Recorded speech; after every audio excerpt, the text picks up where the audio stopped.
Dito kami guys sa kanggusan ni Bunjing. Tawa na daw sila sa sa tinapay kaya kanggus na lang ang gustong kainin. Ito po sila guys. Kamuting kahoy kung sa Bicol. Ito po sila. Naharap pa po isa may dalang sako.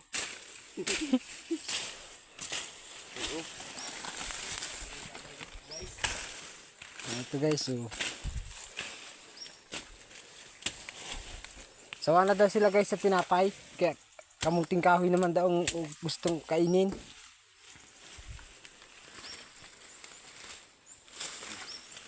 Naghuhukay po sila sa kanggusan nila.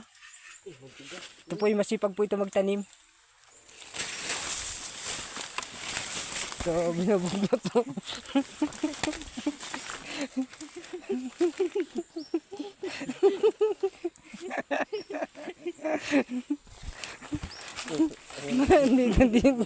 dito na lang guys ang aking video at nagbubuglot sila ng kanggus. Kamuting kahoy.